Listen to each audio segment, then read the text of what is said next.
Every night, no matter the weather, something walks down our street whistling softly.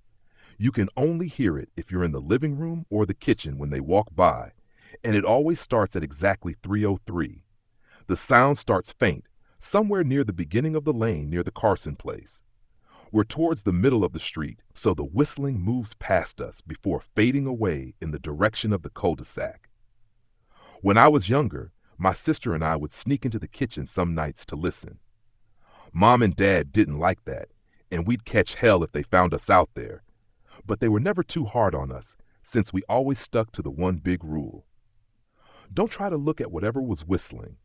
My neighborhood is a funny place. I've lived here since I was 6, and I love it. The houses are small but well kept, good-sized yards, plenty of places to roam. There are a lot of other kids here my age. I turned 13 back in October.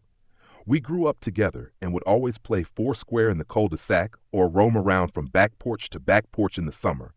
This was a good place to grow up. I'm old enough to see it. And there's only the two strange things here, the night whistling and the good luck. The whistling never bothered me much. Like I said, I couldn't even hear it from my bedroom, but Mom and Dad don't like talking about it, so I've stopped asking questions. My dad is a strong guy, tall and calm. He has an accent since he moved to the U.S. as a kid. His family, my grandparents, they're from the islands. That's what they call it. My dad, the only time he isn't so calm is if the whistler comes up. He talks a little quicker then, eyes move faster, and he tells us not to think about it so much and to always remember the one rule, the big rule. Don't try to look outside when the whistler goes past. Not that we could look even if we wanted. See, there are shutters on the inside of every window, thick pieces of heavy canvas that pull down from the top and latch to the bottom of the window frame. Each latch even has a small lock, about the size of what you'd find on a diary. My dad locks those shutters every night before we all go to bed and keeps the key in his room. My mom, I don't know what she thinks about the whistling. I've seen her out in the living room before at 3:03 when the sound starts. I could see her if I cracked my door open just an inch to peek. She's not out there often, at least I haven't caught her much, but once or twice a month, I think she sits out there on our big red couch just listening. The whistler has the same tune every night. It's cheerful. Da-da-da-da-da-dum. Da-da-da-da-da-dum. Remember how I said there are two odd things about where I live? Well, besides our night whistler, everyone in my neighborhood is really lucky.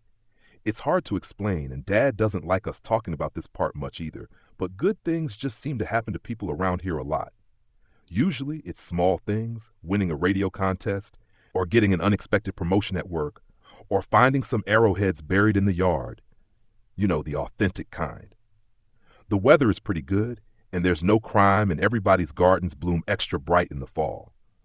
A million little blessings I've heard my mom say about living here. But the main reason we stay here, why we moved here in the first place, is my sister Nola. She was born very sick. Something with her lungs. We couldn't even bring her home when she was born, only visit her in the hospital. She was so small, I remember. Small even compared to the other babies. A machine had to breathe for her. We moved into our house here to be closer to the hospital. As soon as we moved here, Nola started getting better. The doctors couldn't figure it out. They chalked it up to whatever they were doing, but we all could tell they were confused. But my parents knew, even I knew, Nola getting better was just another of the million little blessings we got for living in our neighborhood. So that's why we stayed, even after we found out that for every small miracle that happens here every day, now and then, some bad things happen. But they only happen if you look for the whistler. See, our neighborhood has a welcoming committee. They show up with macaroni casserole and a gift basket and a manila folder whenever someone new moves in. They're very friendly. 4 people showed up when we moved in 7 years ago. The committee made small talk, gave me a Snickers bar, and took turns holding Nola. It was her first week out of the hospital, so they were extra careful. Then the committee asked to speak to my parents in private, so I was sent to my room where I still managed to hear nearly every word. The welcoming committee told my parents about how nice the neighborhood was. Really exceptionally hard to explain kind of nice. And then they told my parents about the even harder to explain whistling that happened every morning at 3:03 and ended at the tick of 3:05. The group, our new neighbors, warned my parents that the whistling was quiet, would never harm or hurt us, as long as we didn't look for what was making the sound. This part they stressed, and I pushed my ear into the door, straining to hear them.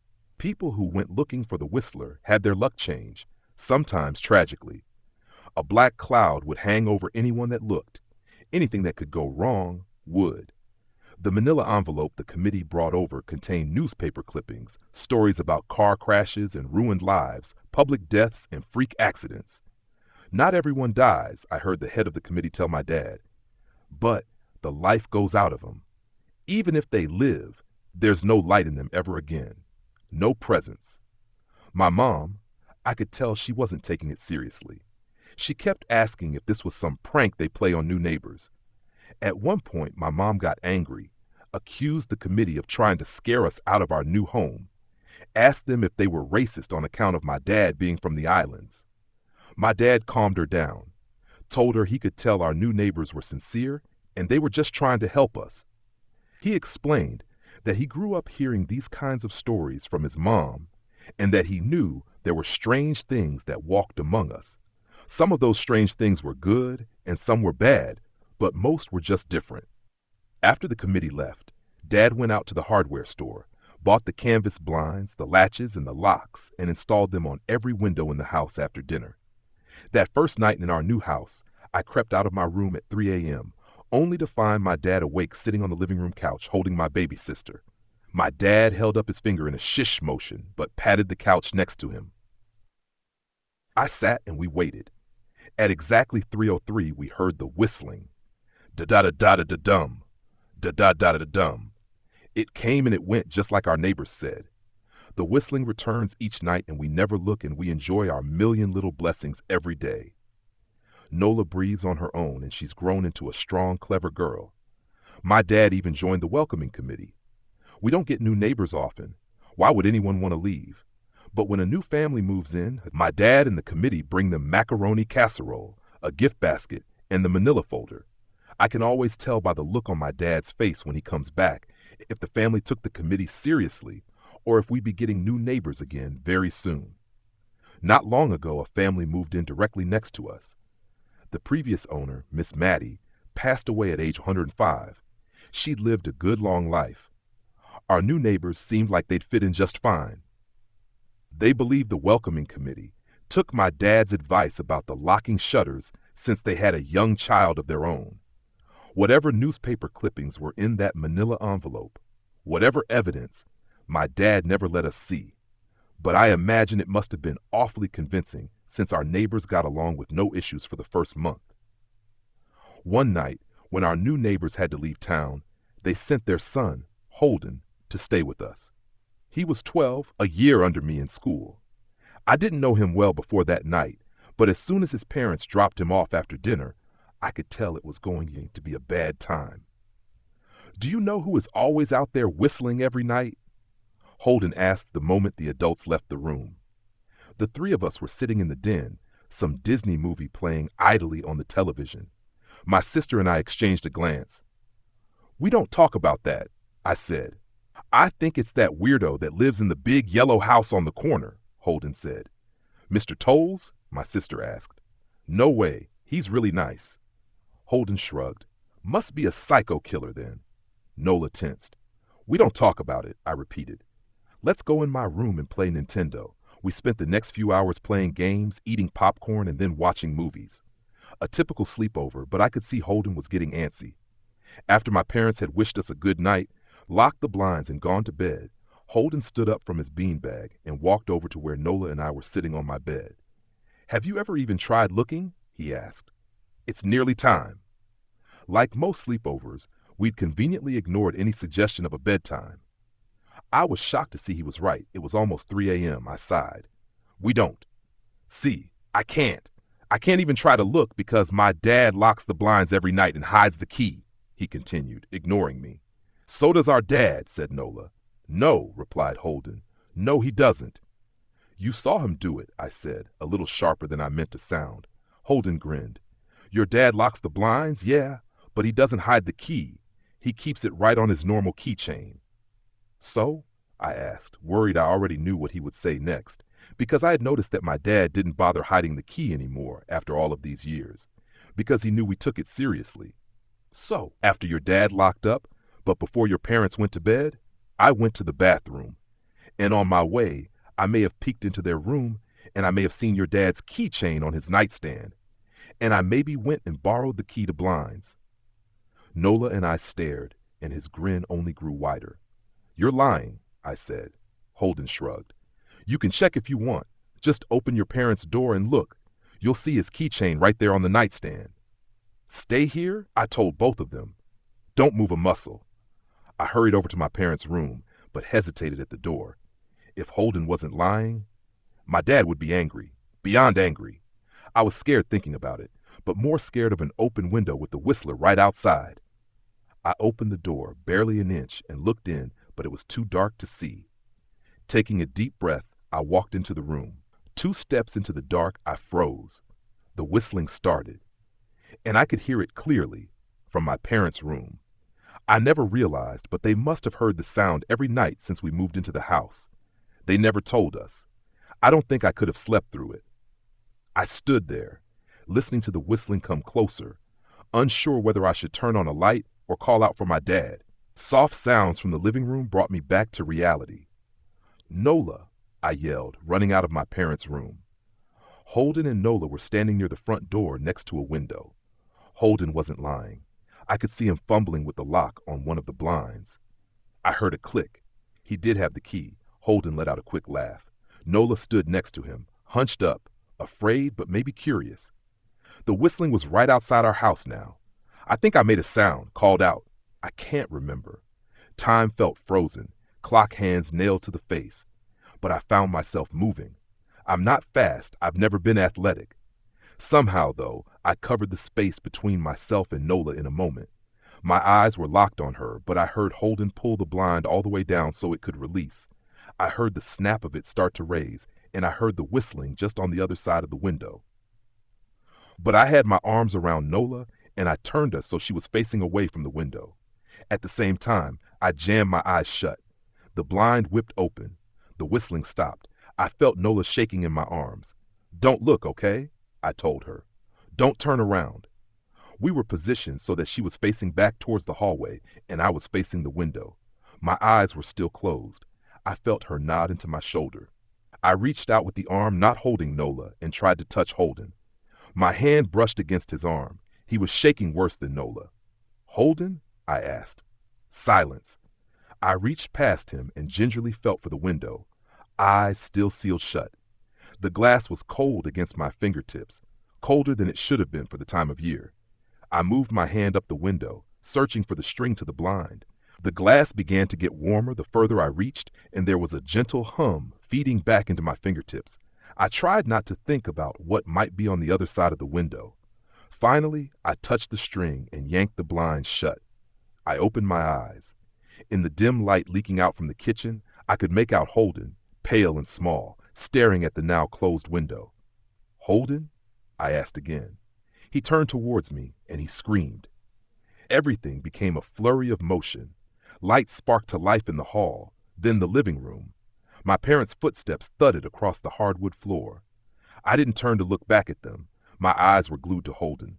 He was pale, had bit his lip so hard there was a thin red line of blood running down his chin, and he'd wet himself. What happened? My dad asked from behind me. I managed to swivel away from Holden and look back. He looked. I'd never seen my dad scared before, but I saw it that night, in that moment, an old, ugly terror stitched on his face. A parent's fear.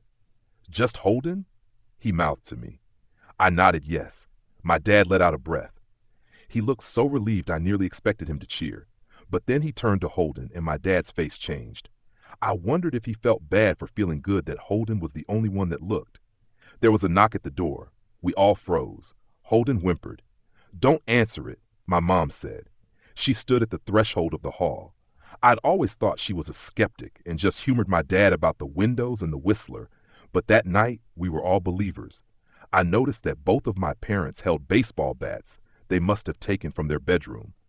The knock came again, a little louder this time. "Please don't open the door," Holden whispered. My dad walked over to him, hugged him close. "We won't," my dad promised, still holding his bat. "Nothing is coming in here tonight." Thud, thud, thud. This time the knocking was loud enough to rattle the door. Holden screamed again, and Nola clutched her arms around my neck. My mom came over and knelt down next to us, wrapping my sister and me close. Thud, thud, thud. "Call the police," my mom whispered to my dad. The knocking instantly stopped. My dad looked over his shoulder at us. "Do you think—" He was cut off by frantic knocking that trailed off to a polite tap, tap, tap. "Police," something said from the other side of the door. The voice from outside sounded exactly like my mom, like a parrot repeating the words back to her. "Police, call, the police." Tap, tap, tap. "Police." My mom pulled us closer. "Police, police, police, police." "Please stop," I heard her whisper. "I don't think calling them will help," my dad said. "How will we know when they're the ones at the door?" The knocking came back harder than before. The door shook. Then it stopped. After a long moment, I heard the knocking again, but it was coming from our back door. We all turned together towards the back door, but the knocking immediately returned to the front door. Front to back to front, loud, then quiet, then loud again.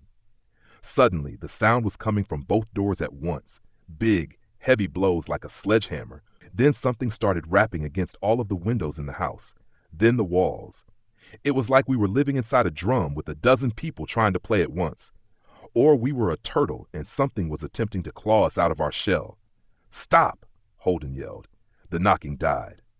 "I won't tell," Holden said, staring at the door. "I promise I won't tell anyone what I saw. Just please go away." We waited for nearly a minute. Then we heard it, a soft tap, tap, tap coming from the window Holden had looked through earlier. Holden started to cry, sobbing like a prisoner watching gallows being built outside their cell. My dad held him, brushed his hair but never lied to him, never told him things would be okay. The tapping at the window went on for the rest of the night. We huddled together in the living room for I don't know how long. Eventually, my mom tried to take us kids into my room while my dad stayed to watch the door. But the second we moved into my bedroom, the knocking came back, so loud it was possible to ignore. I was afraid the door couldn't take it. We went back to the living room and the knocking stopped. Only the tap, tap, tap on the window remained. None of us slept that night. The tapping stopped around 7 a.m. That's about the time the sun comes up here. We waited another 2 hours before my dad opened the blinds from one window. He made us all go back to my parents' bedroom first. I heard him open the door, then come back in. "Okay," he told us. "It's done." Holden's parents came back around lunchtime. My mom and dad walked Holden over to his house, and they all went inside for quite a while. Nola and I watched from the window. She stuck to me the whole day, right at my side, sometimes holding my hand. When my parents came back, they looked grim, but wouldn't tell us what they said to Holden's family. It was a Sunday, so we all spent the day together, ordered pizza and watched movies. That night, everyone slept in my room. Nola and my mom in the bed with me, my dad in a chair he'd pulled over. There was no knocking that night or any night since. We didn't see much of Holden or his parents for the rest of that week, but by Thursday, there was a moving truck in their driveway. Nola and I watched them packing up the whole afternoon after school. What sticks with me most is how tired Holden and his parents looked. All three had the same pallor, grim mouths, and lightless eyes. Even from across the street, I could tell something was very wrong. Holden and his family were gone before sunset. I remember what the original welcoming committee said to my parents when we moved in. "Not everyone who looks at the Whistler dies, but even those that live have the light go out of them, and the rest of their lives are full of misfortune. A million little tragedies." I think Holden's parents must have looked, either to comfort him if they didn't believe or share the burden if they did. I watched Nola some days, happy and young and alive, and I wonder if I'd been slower, if she'd looked out the window that night, would I have looked too? To comfort her? To share that burden? I'm glad I don't have to find out. We still live in that house, in that neighborhood. We still hear our Whistler walking past every night. The blessings, the luck, The good things here are too good to leave. But we're careful. We don't have friends over to spend the night anymore. And my dad hides the key to the blinds very, very well. Not that I've gone looking. Some things you just don't need to look for.